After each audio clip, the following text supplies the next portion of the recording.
What's going on YouTube? Another Friendly Gamer here, and yes, we have today episode 4 of Disgusting Wins. Guys, we got to keep the series alive here. I know I haven't posted a video for the series in a while, and I want to keep it fresh and pretty much updated because as I post other videos of Assassin's Creed, I don't necessarily tend to show you guys how I improve, and I feel like this series is specifically for that. It shows how I'm improving in the game, and you know what? This game shows it pretty well. I managed to do not bad, you know. The last 3 minutes I do pull off quite an excellent score. I don't know, those are by my standards, but you know what? Tell me how I do. So that's enough for the video. Let's go into the commentary side of the video, because you know what? It's February 14th. A lot of people dread this day, and a lot of people love this day. You know what? Everyone has their opinion, and I'm okay with that. But because it's Valentine's Day, I get to do a special, so that's pretty much of a big privilege for me, and basically for you guys. The entertainment value for this video is going to be skyrocketed. You want to know why?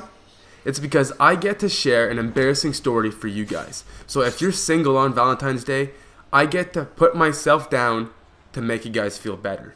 You know what? That's my part of the bargain. And if you are with someone, you're in a couple, you know what? Enjoy the video and have a good laugh, alright? So let's get down to it. I'd like to talk that it's about a relationship, a failed relationship at that, not a hard time moving on. But you know what? We can't talk about the end until we talk about how it started it all. You know what? It started off quite interestingly, and I'll tell you how it started. This girl, obviously, it's about a girl, okay? There, I spoiled it. It happened whenever I first started my first aid training. And first aid is basically doctor training for noobs. You know what? It's first assistance. So if someone breaks a leg, I can be the first person to help you out until a doctor comes or an ambulance. But that's where I can't say I met the girl there, but that's where it started it all. Because before that, I knew she was just an okay, good-looking girl. She seemed nice.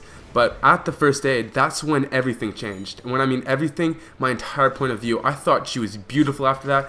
I pretty much looked up to her because I got to see the polite side of her. I got to see the cuteness part. And if you watched my previous video, I definitely stressed the part that a girl has to be cute for me. I don't care if she's sexy or got a rockin' body. This girl did have a good body, but she was adorable. Like, the eyes were approachable. I don't know, it was perfect for me, and that's how it started. So we were in first aid. I was basically just helping her out. We were doing a kind of like scenario while I had to pretty much put like a leg splint around her leg. But meanwhile, this was my first time ever talking to the girl. I was basically panicking. It was like real life scenario where if she actually broke her leg, that was my reaction, because you could see that I was sweating on like the cheeks and I was panicking because, you know what? I wanted to say something cute, or maybe something, I don't know, something that could get her attention to see like, oh, this guy, wow, I don't know, something of that kind. You know what? That's what I mean. I just wanted to get her attention somehow, but I think I did it in a negative manner. But you know what? It was a rough start, but the course lasted a week, so I did end up picking myself back up, and I got her contact information, and I got the Insta chat, which at the time was called MSN. And if you guys aren't familiar with MSN, it's basically like the chat or typing kind of part that you see in Skype or Facebook.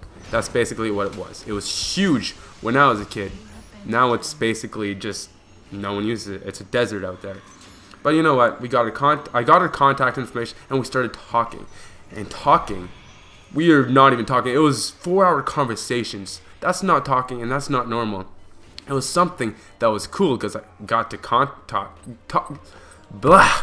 I can't talk today. You know what? Alright, so I was basically talking to her for 4 hours, and it wasn't good in the meaning that I was basically hiding myself behind a computer, which that's not the way it should be. If anything, I should basically man up and talk to her in real life, which at the time wasn't happening. So I definitely had to change that. And you know what helped? Her friend was actually one of my bus buddies. So when I was starting to talk to her and tell her that I had feelings for her friend, she was all aboard the plan. She supported it 100%, and I can't thank her enough for pretty much setting me up with her, because she was a key part to that. So what turned from an MSN chat to basically becoming really close friends, I think I kind of got a clue that she liked me, and she probably got the clue that I liked her, because we were talking for about 7 months when no move was pulled. I was so shy I couldn't do anything. And for 3 days, I tried to ask her out. 3 perfect days. The first day was me and her helping out a track and field event where I spent 7 hours with her, having the opportunity to just ask her out. That 7 hours failed. Down the drain, couldn't do anything about it, so I kind of moved on to the second day. Second day, I was like, you know what? I have to do it today. You know what? I have to. But you know what? Again, I couldn't man up and do it. So now, at that time, my panic level were sky high. It was unbelievable, because I thought maybe, you know what, this girl is not going to say yes because she doesn't want a guy that just hesitates the entire time.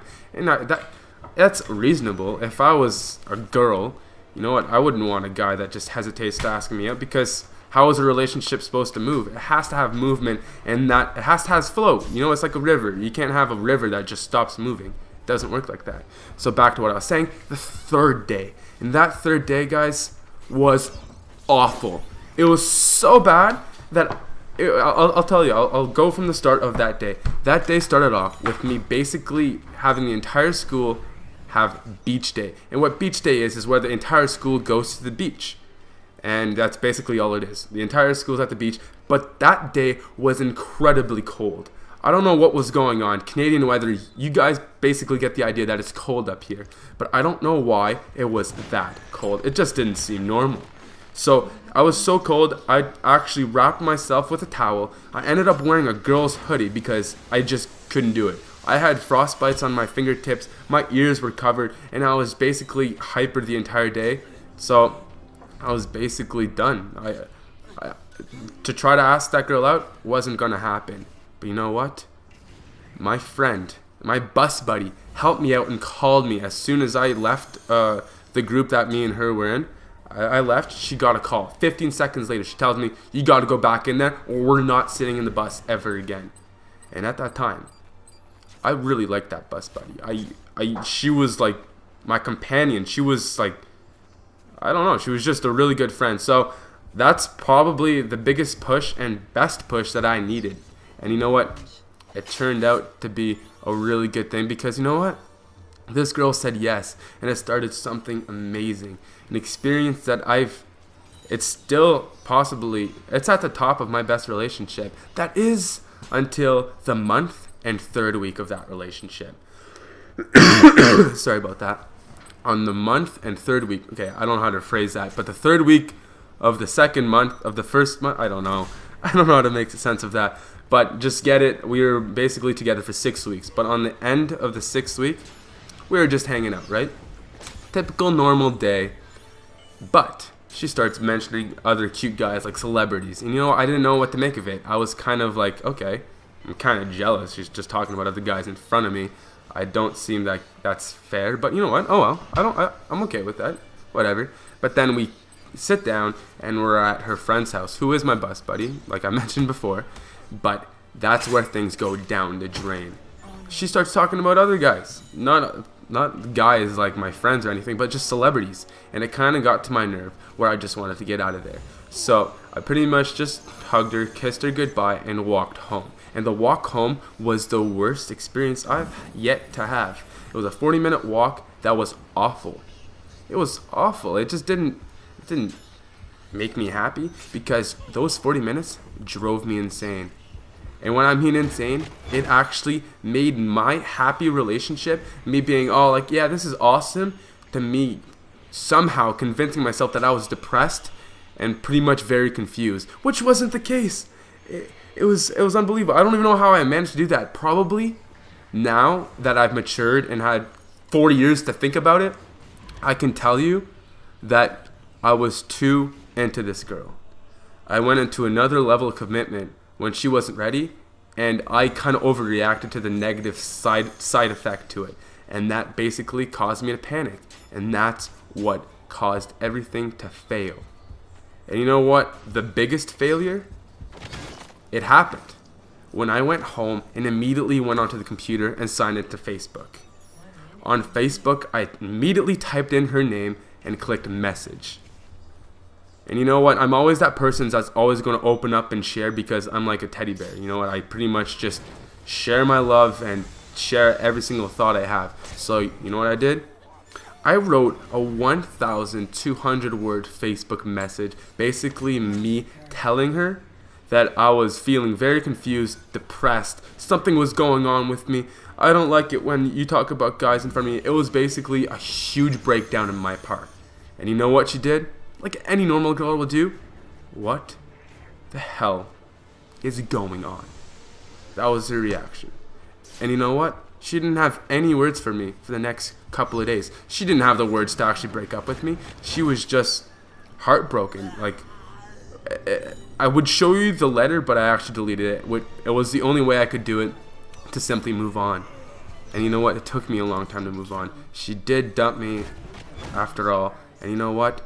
I learned from my mistake. You can't go too much into a relationship. You have to take it slow. And that's where my downfall was. So to you guys, on Valentine's Day, take it slow. It's definitely worth it in the end. And good things take time.